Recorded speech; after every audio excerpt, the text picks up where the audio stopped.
এই দোস্ত, তুই আমার কাছে জ্যাকেটটা খুলে দিছিস রাতে এই ঠান্ডায়, তোর আর ঠান্ডা ঠান্ডা লাগতেছে না তোর? আরে দোস্ত, ঠান্ডা লাগবে কি, হক কথা কইতে কইতে যে পরিমাণ মাইর খাচ্ছি।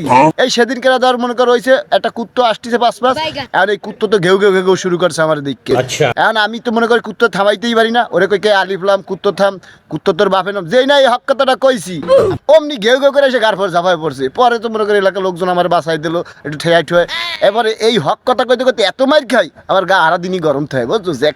জ্যাকেটে কিছু দরকার হয় না। এগে তুই তোরা দুই দোস্ত এই জায়গায় দাঁড়াই রইছো, তোকে অনেকদিন ধরে খুঁজতে আসি, তোকে লাগে আমার আর্জেন্ট একটা কথা আছে। তা কি কবা কও? আচ্ছা খোকন, তুই আর মামুন একসাথেই মাদ্রাসায় পড়িয়া ছোটবেলাতে 1 ডিগ্রি নিয়ে মুফতি পাস করে বাইরে এলি। মামুন যে জায়গা যায় সেই জায়গা যাইয়া হাদিয়া নিয়ে আয়, তবারক নিয়ে আয়, ওর পরিবার কত খুশি।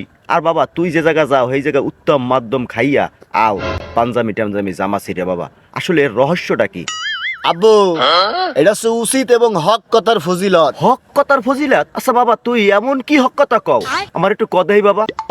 না আব্বু, এই হক কথা আমি তোমারে কইতে পারবো না, তোমারে কইলে তুমিও মারবা। না না না গেদু, তোরে আমি মারমু না, তুই কি এমন হক কথা কও সেইটা আমি শুনতে চাই। আব্বু, তুমি যখন না শুনে ছাড়বা না তাহলে শোনো। তুমি যে ওই পাশের বাড়ির চাষিরে লিপস্টিক, সোনো পাউডার, ক্রিম কিনে দাও, আবার তারে নিয়ে ঢ্যাং ঢ্যাং করে ঘুরে আসো পার্কে মার্কে এদিক সেদিক, এইটাই কিন্তু ইসলামিক দৃষ্টিকোণ থেকে বেদাত।